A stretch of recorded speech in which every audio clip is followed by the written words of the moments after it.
दीपकराव साहित्य पाटील यांच्या विचाराची व्यक्ती असलेल्या सर्व कार्यकर्त्यांचं, त्याचप्रमाणे आरटीआय गटाचं कोळी शेतकरी कामगार पक्षाच्या वतीनं मी जाहीर हार्दिक स्वागत करतो. सुस्वागतम सुस्वागतम सुस्वागतम.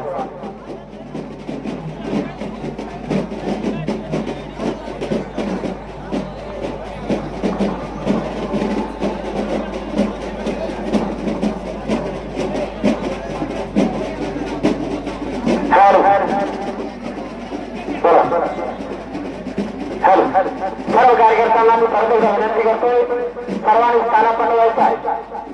शेतकरी कामगार पक्षाच्या सर्व कार्यकर्त्यांनी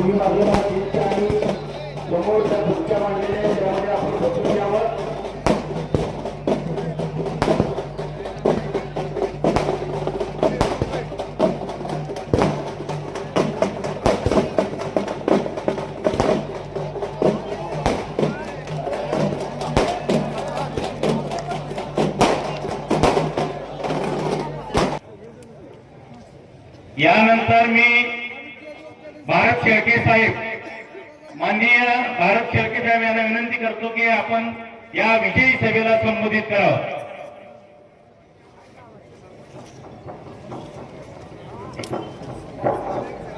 माजी पोलीस अधिकारी माननीय भारत शेळके साहेब यांना विनंती करतो या कोळा येथील विजयी सभेला संबोधित करावं. विश्वातील सर्व महामानवांना, ज्यांनी मानवाला गुलाममुक्त, शोषणमुक्त आणि दुःखमुक्त करण्यासाठी आयुष्य झिजलं, त्यांना विनम्र अभिवादन करतो. आणि आज या विजयी सभेच्या साठी जमलेले मंचावरील या तालुक्याचे तरुण तडफदार आमदार आदरणीय बाबासाहेब देशमुख, माजी आमदार आदरणीय दीपकराव सावंत पाटील, सर्व वरिष्ठ नेते, नवनिर्वाचित जिल्हा परिषद गटाचे उमेदवार आणि पंचायत समिती गणाचे उमेदवार आणि जमलेल्या सर्व बंधू भगिनींनो, आज आपण या ठिकाणी विजयी सभेसाठी उपस्थित असला. आपणास एक वेगळेपण या ठिकाणी जाणवत असेल. या ठिकाणी उमेदवार निवडणी करताना सुद्धा आपल्या वरिष्ठांनी पूर्ण तयारी अशी केलेली होती की आम्हाला या तालुक्यामध्ये संविधानाच्या विरोधात काम होणार आहे. संविधान धोक्यात असलेली घंटा काय असते या तालुक्यात बघायला मिळणार आहे. आणि यासाठी म्हणून संघर्ष करणारे उमेदवार निवडलेले आहेत. ही पहिली गोष्ट या ठिकाणी आहे. आणि त्यांनी खरोखर संघर्षच केलेला आहे. तुम्ही पाहिलेला आहे संघर्ष म्हणजे काय. मतदान झाल्यानंतर सुद्धा तुम्हाला आणि निवडून आल्यानंतरचा सुद्धा संघर्ष तुम्ही इथं कोळ्यामध्ये पाहिलेला आहे. या संघर्षाचं प्रतीक म्हणून इथून पुढे सुद्धा तुम्हाला जे आता लोक आपली सांगोला तालुका लोकविकास आघाडी निर्माण झालेली आहे, या ज्या उमेदवारांना आपण निवडून दिलेला आहे, माझं तुम्हाला सर्वांना आव्हान आहे एवढंच की पुन्हा कधी अशा पद्धतीनं संविधान धोक्यात येणार नाही याची काळजी घेतली पाहिजे. आम्ही जवळा गटातून आमचे उमेदवार होते यशराजे, त्याच्यासोबत इंगोलेताई होत्या गणामधून, आमच्या वंदना मॅडम होत्या वाडेगाव गणामधून. पावला पावलाला मला संघर्ष करावा लागत होता. संविधान आहे का नाही या देशामध्ये असं वाटत होतं. या ठिकाणी कुठल्याही क्षणाला काहीही कसल्याही अफवा पसरत होत्या. एकही कायद्याचं कुठलं काम होत नव्हतं. भारतीय संविधानाचा निर्माण झालेला जो काही लोकशाहीचा आपला निवडणूक कायदा होता तो कायदा सगळा धाब्यावर बसवला गेलेला होता.